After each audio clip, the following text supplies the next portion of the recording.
Hello friends, இன்றைக்கி நம்ம சாஃப்டான ஒரு கோகோனட் மில்க் சப்பாத்தியும் அது மட்டும் இல்லைங்க, அது கூடவே ஒரு அல்டிமேட்டான ஒரு கிரேவி ரெசிபியும் வந்து பார்க்க போகிறோம். ரொம்ப ரொம்ப டேஸ்ட்டாக இருக்கும்.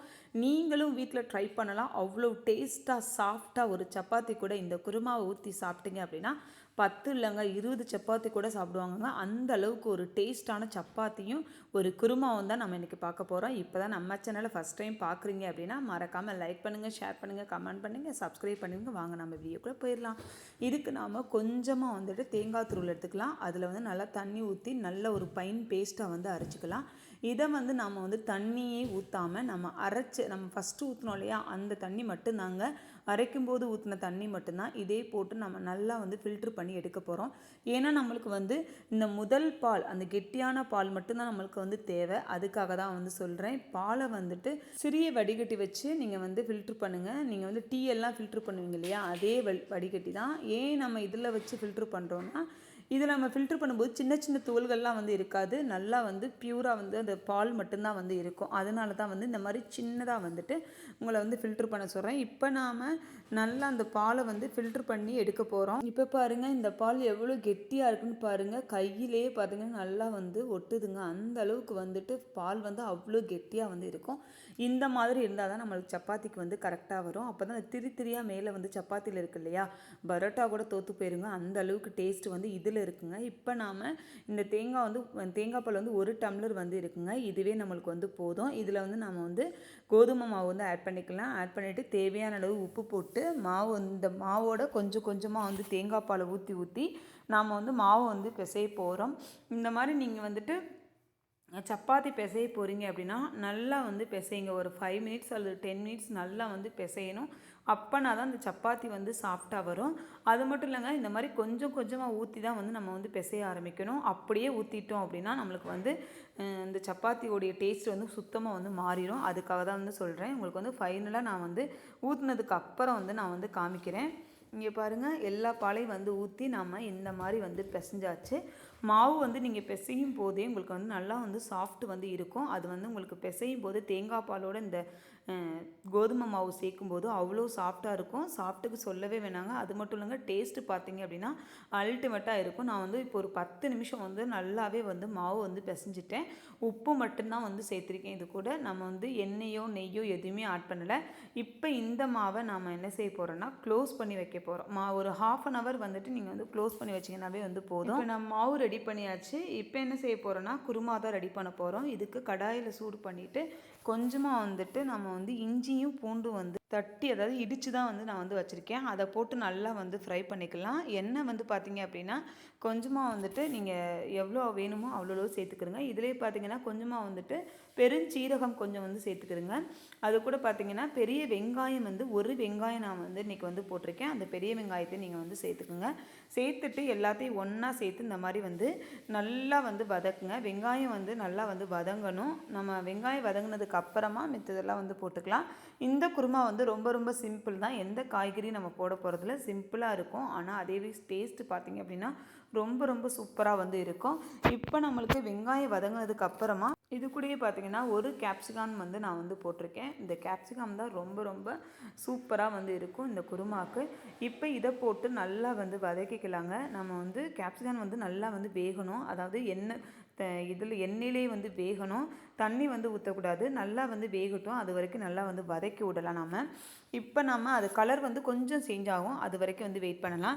இப்போ எல்லாத்தையும் போட்டு வதக்குனதுக்கு அப்புறமா இது கூட பார்த்திங்கன்னா 2 தக்காளி வந்து நல்லா பழுத்த தக்காளியாக வந்து ஆட் பண்ணியிருக்கேன். அதுலேயே பார்த்திங்கன்னா கொஞ்சமாக வந்துட்டு உப்பு வந்து சேர்த்துக்கலாம், இதுக்கு தேவையான அளவு.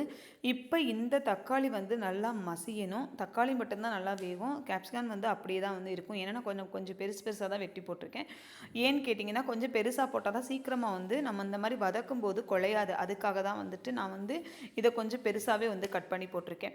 இப்போ நாம் இந்த தக்காளியெல்லாம் நல்லா வந்து குழையட்டும். இது குழையிறதுக்கு முன்னாடி இதில் கொஞ்சமாக வந்துட்டு இந்த பச்சை பட்டாணி வந்து நான் வந்து ஊற வச்சுருக்கேன். அதையும் வந்து இதிலே போட்டுக்கலாம். உங்களுக்கு வந்து பச்சை பட்டாணி வந்து இல்லை அப்படின்னா இந்த கொண்டக்கடலை வந்து நீங்கள் வந்து சேர்த்துக்கிறங்க.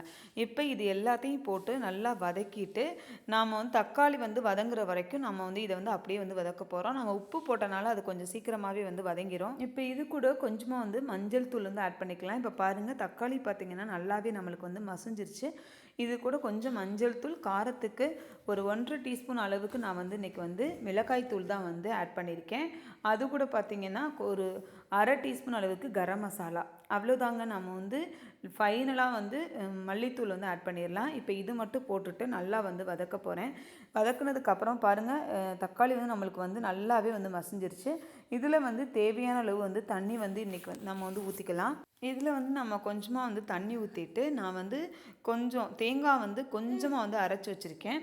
அதையும் இது கூட நம்ம வந்து ஊற்ற போகிறோம். தேங்காய் வந்து ஃபைனலாக கூட ஊற்றிக்கலாமே அப்படின்னு கேட்பீங்க. இதை நம்ம வந்து குக்கரில் போடுறனால தேங்காயும் இது கூட வந்து நான் ஆட் பண்ணிடலாம். இந்த பாருங்கள், கொஞ்சமாக தான், நிறையா வந்து நான் தேங்காய் ஆட் பண்ணலை, கொஞ்சம் போல் தான் வந்து ஆட் பண்ணியிருக்கேன். இப்போ இது வந்து போதுங்க. இப்போ வந்து இன்னும் கொஞ்சம் தண்ணி வேணால் நீங்கள் வந்து சேர்த்துக்கலாம். இல்லை அப்படின்னா நீங்கள் வந்து ஸ்கிப் பண்ணிடலாம். ஃபைனலாக 1 டீஸ்பூன் வந்து மல்லித்தூள் வந்து போட போகிறோம். இதை போட்டோம்னா அவ்வளோதாங்க, நம்மளுக்கு வந்து குருமா வந்து ரெடி ஆயிடுச்சு. இப்போ நம்மளுக்கு குருமா வந்து ரெடி பண்ணிட்டோம். சப்பாத்தி வந்து எப்படி செய்யலாம் அப்படின்னு தான் பார்க்க போகிறோம். இப்போ நம்ம எல்லாமே வந்து சேர்த்தாச்சு. ஃபைனலாக கருவேப்பிலை மட்டும் அப்படியே தூவி விட்டுட்டு குக்கரில் வந்து ஒரு 10 விசில் போட்டிங்க அப்படின்னா உங்களுக்கு குருமா ரெடி. சிம்பிளாக இருக்குங்க, ரொம்ப ரொம்ப சிம்பிள். ஆனால் வந்து டேஸ்ட்டு சூப்பராக வந்து இருக்கும். குருமா ரெடி பண்ணியாச்சு. இப்போ நாம் சப்பாத்தி மாவை பார்க்கலாம். பாருங்கள் எவ்வளோ சாஃப்டாக வந்து சப்பாத்தி மாவு வந்து இருக்குன்னு. நம்ம இழுக்கும் போதே பார்த்தீங்க அப்படின்னா அப்படி ஒரு சாப்பிட்டுங்க. இந்த சப்பாத்தியை ஒரு சின்ன உருண்டை வந்து எடுத்துக்கிற போகிறோம். இப்போ இந்த உருண்டையை எப்படி வந்து தேய்க்கலாம் அப்படிங்கிறத நான் வந்து சொல்கிறேன். நல்லா உருண்டை பிடிக்கும் போதே பார்த்தீங்க அப்படின்னா கொஞ்சம் விரிசல் இல்லாமல் வந்து பிடிச்சி வச்சுக்கோங்க. இப்போ நாம் இதை தேய்க்க ஆரம்பிச்சலாம். தேய்க்கும் போது கொஞ்சமாக வந்து மாவு சேர்த்துக்கிறேங்க. மாவு சேர்த்துட்டு நல்லா வந்து உருட்டி விட்டு இந்த மாதிரி கொஞ்சம் லைட்டாக வந்து தட்டி விட்டு நீங்கள் வந்து தேய்க்க ஆரம்பிக்கலாம். சப்பாத்தி வந்து லேயராக வரணும் அப்படின்னா நான் சொல்கிற இந்த டிப்ஸ் எல்லாம் வந்து ஃபாலோ பண்ணிக்கிறேங்க. இப்போ நம்ம சப்பாத்தியை முதல்ல இந்த மாதிரி வந்து தேய்ச்சிக்கிறோம். தேய்ச்சதுக்கப்புறம் பார்த்தீங்க அப்படின்னா இதை வந்து திருப்பியுமே வந்து நம்ம 2ஆக வந்து மடிக்க போகிறோம். மடித்து திருப்பி நம்ம தேய்க்க போகிறோம். இந்த பாருங்கள், இந்த மடிச்சுட்டு 2ஆக மடிச்சுட்டு திருப்பி அதையும் எடுத்து மடித்து திருப்ப நம்ம வந்து தேய்க்க ஆரம்பிக்கணும். நீங்கள் வந்து தேய்க்கும் போது பார்த்தீங்க, எனக்கு வந்து லேயர் ஃபுல்லாக வேணும் அப்படின்னா நான் வந்து தேய்க்கிறேன் இல்லையா, இந்த மாதிரி 2-3 நீங்கள் வந்து தேய்க்கிறதே நிறுத்திடணும். ஆனால் நான் இன்றைக்கி வந்து லேயர் சப்பாத்தி வந்து போடலை. அதுக்கு பதிலாக பார்த்தீங்க அப்படின்னா நல்லா வந்து பெருசாக வந்து சப்பாத்தி வந்து ரெடி பண்ண போகிறேன். அதுக்காக எனக்கு வந்து லேயர் தேவையில்லை. உங்களுக்கு வந்து லேயர் வேணும் அப்படின்னா இந்த மாதிரி தேய்ச்சி கொஞ்சம் சிறுசாக வந்து எடுத்துக்கோங்க. நான் வந்து நல்லா பெரிய சப்பாத்தியாக வந்து இன்றைக்கி வந்து ரெடி பண்ணிட்டேன். அதனால நம்மளுக்கு வந்து லேயர் வந்து வராது. அவ்வளோதாங்க. இந்த சப்பாத்தி இந்த மாதிரி தேய்ச்சிங்க அப்படின்னா உங்களுக்கு லேயர் ப்ளஸ் லேயர் எப்படி வரும், இது எப்படி நீங்கள் செய்யணும் அப்படிங்கிறது உங்களுக்கு தெரிஞ்சிருக்கும் அப்படின்னு நினைக்கிறேன். இப்போ நாம் சப்பாத்தியை நல்லா பெருசாக வந்து தேய்க்க போகிறோம். தேய்ச்சிட்டு அதை வந்து எடுக்க போகிறோம். ஃபைனலாக உங்களுக்கு வந்து காட்டுறேன். பாருங்கள், இந்த அளவுக்கு பெருசாக வந்து நம்ம தேய்ச்சி இதை வந்து எடுத்து ஒரு தட்டில் வந்து வச்சிடலாம். இதே போலயே நம்ம எல்லா சப்பாத்திகளையும் தேய்க்க ஆரம்பிச்சிடலாம். தேய்ச்சதுக்கு அப்புறமா நம்ம வந்து தோசைக்கல்லில் சூடு பண்ணிவிட்டு அதில் கொஞ்சமாக வந்து ஆயில் போட்டுக்கலாம். ஆயில் போட்டு எல்லா இடத்துலையும் இந்த மாதிரி வந்து தடவிடுங்க. அப்படின்னா தான், இல்லைன்னா ஒரே இடத்துலையே வந்து சப்பாத்தி இருந்ததுன்னா அந்த ஒரு இடத்துல மட்டும் நல்லா வந்து கருகிரும். அதுக்காக தான் வந்து சொல்கிறேன். இப்போ நம்மளுக்கு நல்லாவே வந்து சூடாயிடுச்சு. அப்படியே வந்து சப்பாத்தி எடுத்து வந்து போட்டுடலாம்.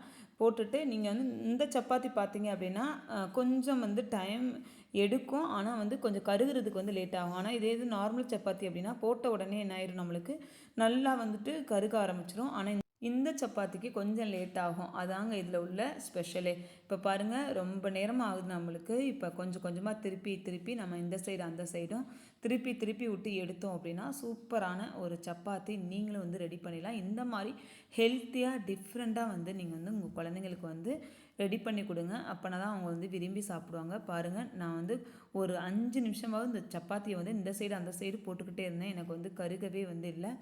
நம்மளுக்கு வந்து நான் கொஞ்சம் அடுப்பும் பார்த்திங்கன்னா அப்படின்னா ஃபுல்லாக வந்து எரிஞ்சிச்சு அப்படின்னா சீக்கிரம் வந்து கருகிடும். லோ ஃப்ளேமில் வச்சு இந்த மாதிரி கொஞ்சம் வேக வைங்க. எப்போயுமே நல்லா ஒரு பொருள் இருந்தது அப்படின்னா வேக வச்சா தான் அந்த பொருளுக்கு வந்து நம்மளுக்கு வந்து கொஞ்சம் சாப்பிட்றதுக்கு வந்து உடம்புக்கு ரொம்ப நல்லது. அதனால் வந்து என்ன செய்யலாம், மீடியம் ஃப்ளேமில் வச்சுட்டு நல்லா ஒரு 5 நிமிஷம் நல்லா சப்பாத்தியை வேக விட்டு எடுத்துட்டிங்க அப்படின்னா சூப்பரான ஒரு கோகோனட் மில்க் சப்பாத்தி வந்து ரெடிங்க. நீங்களும் இதே மாதிரி சப்பாத்தி ரெடி பண்ணி கொடுங்க. டிஃப்ரெண்ட்டாக வந்து யோசிச்சு கொடுங்க. பாருங்கள், இப்போ தான் நம்மளுக்கு லைட்டாகவே வந்துட்டு சூடு நல்லா வந்து கருக ஆரம்பிச்சிச்சு. இப்போ நாம் எடுக்க ஆரம்பிச்சிடலாம். இதே போலவே நம்ம எல்லா சப்பாத்திகளையும் போட்டு எடுத்துடலாம். ஓகே ஃப்ரெண்ட்ஸ், இந்த வீடியோ அண்ட் டிப்ஸ் உங்களுக்கு பிடிச்சிருக்குன்னு நினைக்கிறேன். வீடியோ பிடிச்சிருந்தது அப்படின்னா மறக்காமல் லைக் பண்ணுங்கள், ஷேர் பண்ணுங்கள், கமெண்ட் பண்ணுங்கள், சப்ஸ்கிரைப் பண்ணுங்கள். ஓகே, பாய்.